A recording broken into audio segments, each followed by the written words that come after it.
Bismillahirrahmanirrahim. Assalamualaikum warahmatullahi wabarakatuh.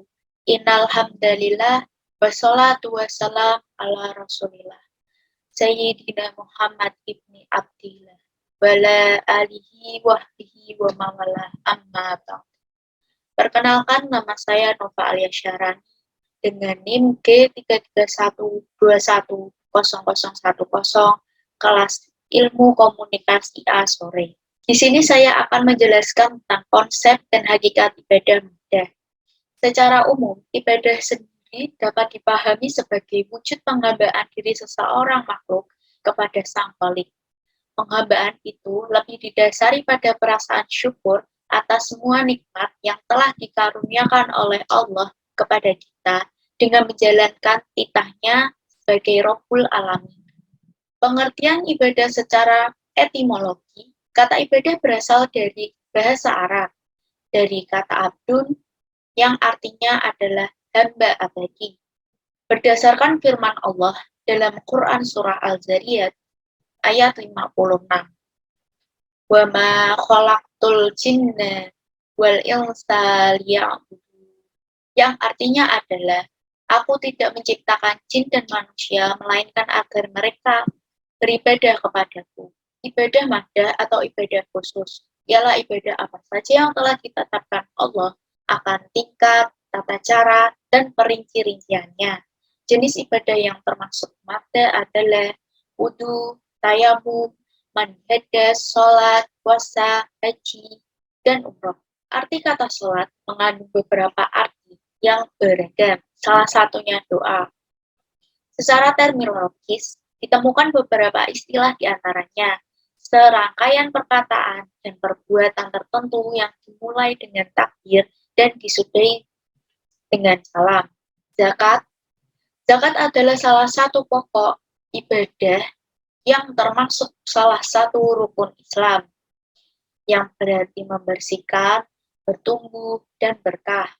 Puasa adalah menahan diri dari makan, minum, berhubungan seksual, mulai dari terbit fajar sampai terbenam matahari dengan syariat-syariat yang ditentukan.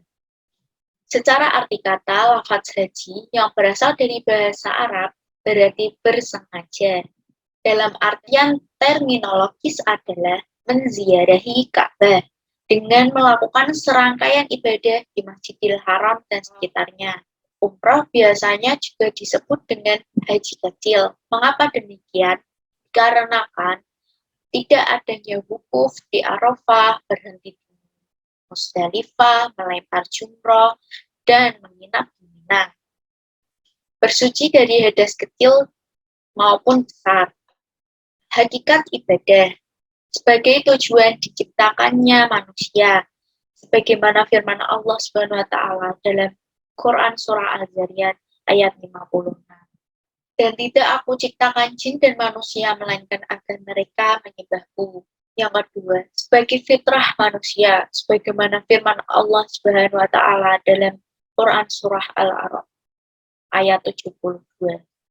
Yang artinya adalah, dan ingatlah ketika Tuhanmu mengeluarkan keturunan anak-anak Adam dari selbi mereka dan mengambil kesaksian terhadap jiwa mereka, seraya berfirman, bukanlah aku ini Tuhanmu? Mengapa mereka menjawab, betul, Engkau Tuhan kami. Kami menjadi saksi, kami lakukan yang demikian itu agar di hari kiamat kamu tidak mengatakan, sesungguhnya kami Bani Adam adalah orang-orang yang lemah terhadap ini keesaan Tuhannya.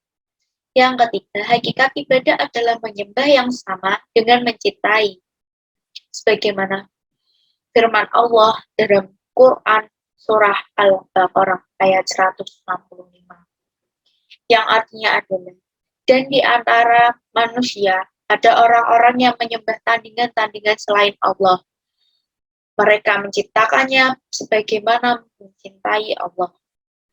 Adapun orang-orang yang beriman sangat cinta kepada Allah, dan jika seandainya orang-orang yang berbuat zalim itu mengetahui ketika mereka melihat siksa pada hari kiamat, bahwa kekuatan itu kepunyaan Allah semuanya, dan bahwa Allah amat berat siksaannya. Niscaya mereka akan menyesal. Prinsip ibadah mahdah. Ibadah mahdah keberadaannya harus berdasarkan adanya dalil perintah dari Al-Quran maupun Al-Sunnah. Haram kita melakukan ibadah ini selama tidak ada perintah. B. Tata cara ibadah mahdah harus berpola kepada contoh Rasulullah SAW. C. Ibadah mahdah bersifat suprarasional, yang artinya di atas jangkauan akal.